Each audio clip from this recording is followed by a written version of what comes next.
방송 개국 예배를 축하드리며 주님의 은혜와 축복이 크게 함께 하실 줄 믿습니다. 아멘. 네, 모든 거 생각하고 빨리빨리 진행해 나가겠습니다. 말씀은 창세기 12장 4절로 6절입니다. 제목은 말씀 순종 위에 극복할 대상. 잘 적으셔요. 막 틀리더라고요. 다시 한번 말씀드릴게요. 말씀 순종 위에 극복할 대상. 자, 성경은 아브라함을 가리켜서 믿음의 조상이라 하면 아브라함의 신앙생활이 믿음의 축적이 되고 기준이라는 의미가 내포되어 있습니다. 아브라함의 신앙은 오늘날 우리에게 모델이 되는 것입니다. 그러면 어째서 모델이 될 수 있을까? 아브라함이 여호와의 말씀을 쫓아갔습니다. 신앙생활이란 말씀을 따라가는 생활입니다. 그런데 많은 성도들이 말씀을 따라가지 않고 엉뚱한 것을 따라가다가 어려움을 당하는 것을 보게 되는 겁니다. 우리는 오직 마음을 다해서 아브라함과 같이 하나님의 말씀만 따라가는 성도, 우리 모두가 되어야 할 것입니다. 할렐루야! 아멘. 자, 첫 번째, 사람을 따라가지 말고 말씀을 따르자. 마귀는 우리를 시험할 때 모르는 사람이나 원수진 사람을 통해서 시험하기보다는 아주 가까운 사람이나 사랑하는 사람을 통해서 시험을 합니다. 그들을 통해 하나님과 자꾸만 멀어지게 하고 쓰임받지 못하게 합니다. 빨리 우리는 캐치해서 마귀가 나를 이민아 전도사님 말대로 꼬디기네. 마귀가 나를 꼬디기네. 예수 이름으로 물리쳐야 되는 겁니다. 가까운 사람, 사랑하는 사람이라 할지라도 하나님의 말씀에 어긋나면은 가감하게 거부해야 합니다. 또 세상 사람들이 볼 때 바보 같은 짓으로 보일지라도 하나님께서 명령하는 것이라면은 하나님의 말씀을 따라가야 하는 겁니다. 사람을 따르게 되면 영생이 없습니다. 하나님의 명령, 말씀을 따르면은 영생이 있습니다. 할렐루야. 너희는 힘이 없는 인생들을 의지하지 말라 그랬어요. 시편 말씀에 있습니다. 아브라함이 잘했던 것은 본토 친척 아비미 집을 떠나서 했을 때 갈 바를 알지 못하고 떠난 것입니다. 하나님의 말씀에 순종한 것입니다. 오늘날도 우리는 철저하게 하나님 말씀에 순종해야 되는 겁니다. 큰 것만 순종하는 게 아니고 작은 것 다 순종해야 됩니다. 하나님은 머리털까지도 세심화된 겁니다. 우리 머리털 못 씌워요. 과학기술이 아무리 발달되었다 해도 머리털 못 씁니다. 하나님만이 쉬시는 겁니다.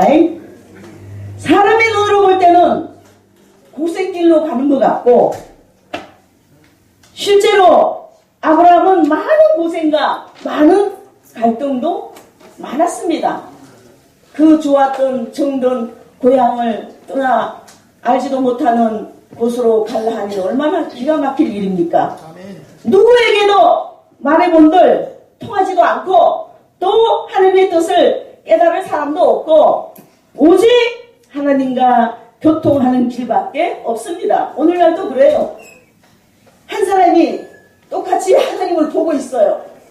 근데 옆에 사람은 못 본단 말이에요. 이게 영적인 세계예요. 그러나 장기적으로 볼 때 아브라함은 믿음의 조상이 되었습니다. 가나안을 약속받고 자손이 그 땅을 차지했습니다.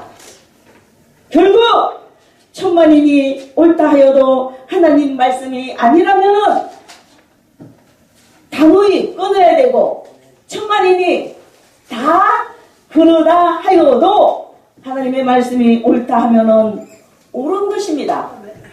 하나님의 말씀은 1.1획도 변함이 없습니다. 1.1획이라도 다 지켜야 되는 겁니다. 할렐루야. 우리는 오직 하나님의 말씀만 따라가는 모두가 되어야 할 것입니다. 두 번째, 환경을 따르지 말고 말씀을 따를 것. 하나님의 말씀을 따르지 못하게 하는 요인이 바로 환경입니다. 은혜를 받아서 하나님의 뜻대로 살려고 결심하게 되면은 환경이 뒤바뀌어서 하나님의 말씀을 지킬 수 없는 환경이 되면은 그만 하나님의 말씀을 저버리는 수가 많습니다. 반대로 환경이 너무 좋아서 지키지 못하는 경우도 많습니다. 우리는 환경을 초월해야 합니다. 아브라함은 하란에 거주하면서 그런 대로 먹고 살고 살만했지만은 괜찮은 환경이었지만은 하나님께서는 그곳에서 떠나라는 하나님의 명령은 그렇게 쉽게 지키기 쉬운 것이 아니었어요.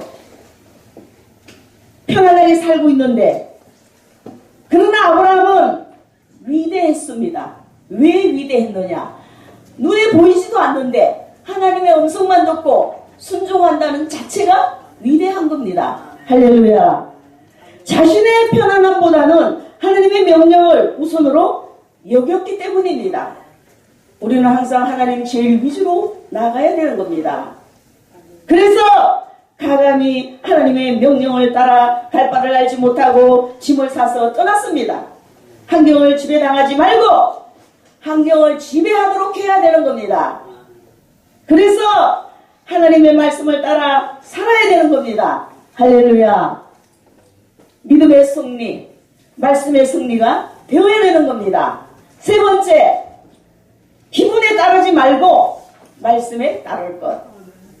또 말씀에 따라서 하는 길은 막는 것은 가장 큰 요인 중에 하나가 사람의 감정입니다. 이 감정은 이성하고 달라서 감정은 아주 쉽게 변합니다. 오늘날은 초초변이에요. 초초변. 옛날에는 조석변이라 그랬는데 극과 극으로 변하는 겁니다.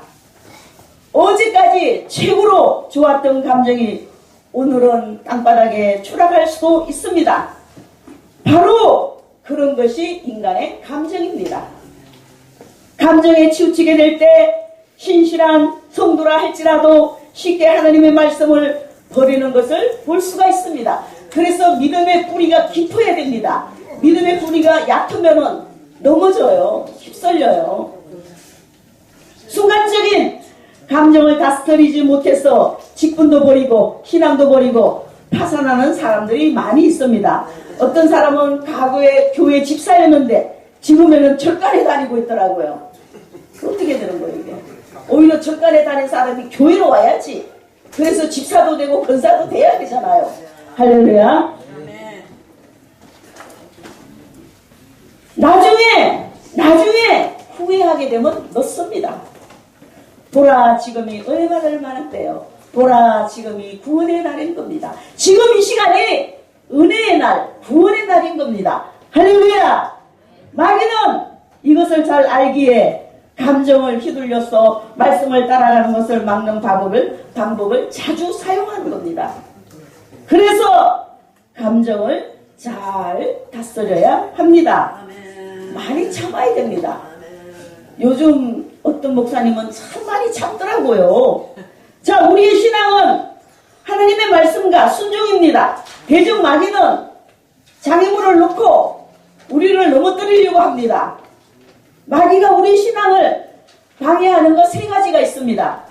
그것이 바로 인정, 사정, 감정입니다.